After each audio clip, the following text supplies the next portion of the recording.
Start the show. Hi, Susan. Hi. Welcome to Yarn on the House. Thank you for being here with us today. Thanks for having me. I was hoping you could tell the viewers who you are and what you do for those of them that don't know you. Sure. I am a knitter and I write books. I write books and I am the curator, which I love that title, of the Spud and Chloe blog. That's called Spud Says. And so I write and design for Spud and Chloe. I have done some designing for Blue Sky Alpaca. My books that I've written are called Itty Bitty Hats, Itty Bitty Nursery, and Itty Bitty Toys was my most recent book. And I have my own blog that I keep up and do a lot of fun stuff over there. So I'm busy knitter. Yeah, busy knitter. I follow your blogs, the Spud and Chloe blog and your personal blog, and so I always see sweaters or cardigans that you're knitting up on there. I think to myself, how do you do it all?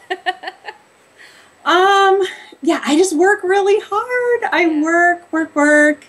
I have a busy home life. I have 4 kids who are getting older now. They're from 11 to 18 years old, and I thought it was busy when they were younger, but now that they're older, it's the crazier than it's ever been. It's so much to keep track of. So, you know, it's just hectic and crazy, but I think I tend to work best when I'm under a lot of chaos or something. Yeah. I don't know.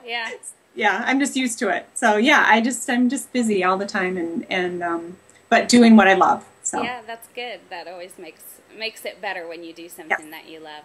When did you learn to knit, or who taught you how to knit? How'd you learn? I taught myself. I'm a self-taught knitter. I've never taken any classes of any sort. And when don't tell anybody. No. That's all right. Yeah. That's why sometimes I go about things in a kind of a strange way at times, but that's okay. I think that sometimes that's good. So when I was 19, I just decided to start knitting. I had grown up very crafty and kind of artistic and creative, and I loved making things, and I'd always wanted to learn to knit. So I just bought myself like some acrylic white yarn and a little pamphlet at I don't even know if it was, maybe it was a fabric store. I think it was a fabric store. There really weren't, well, there's one yarn store in town, but anyway, so I taught myself, and it was kind of a painful experience. I didn't know knitters. It was back in the 1980s, and there really weren't knitters around. What was too much. The pattern? Ever saw? Oh my gosh, it was this white. I remember it very vividly. It was a white tank top, and it was acrylic, and I was, you know, I don't know, I was the tightest. It was like the tightest stitches, and just it was awful. And do you still have it laying around somewhere?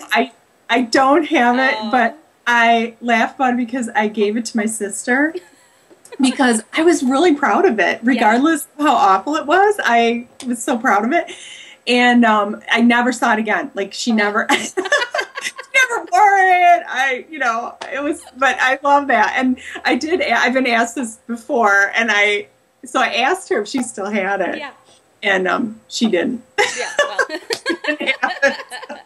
It's gone. It's gone. I don't know.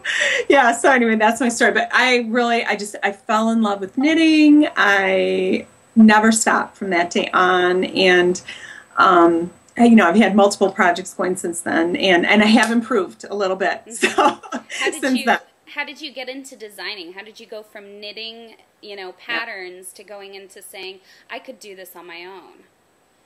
Well, what I did was I knitted for, I'm trying to think of how long it would have been now, maybe like 10 or 12 years, where I only knit other people's patterns, strictly other people's patterns. And I followed them, and I read everything I could get my hands on, which at that time wasn't as much even a fraction as much as there's available now, which is really wonderful. But, I really studied. And then when my kids were little, they were in this nursery school and they would have a silent auction. So I started designing baby hats for these silent auctions, and they got just this great response. And it really kind of sparked something in me. So, I'd make up my own little designs or whatever, and people loved them. And that really was the start of my designing. And then I got involved with a little local yarn shop that has closed down shortly after I got involved with it, but I started writing patterns for that yarn shop and selling my own designs at that shop, the actual knitted versions of the designs. And so when that closed, I thought, I'm gonna try for a book. And this was in 2004, and I just put a really simple box together. It had a couple of my patterns in it, and then it had a sample hat that's actually now in Itty Bitty Hats in the book, and I typed up a quick letter, and I picked a couple books off my bookshelf. I found the address of the publisher. I liked these books, so I thought, why not? I found the address. I didn't even have a name or anything to send the box to, or the letter to, to address it to, but I had the street address.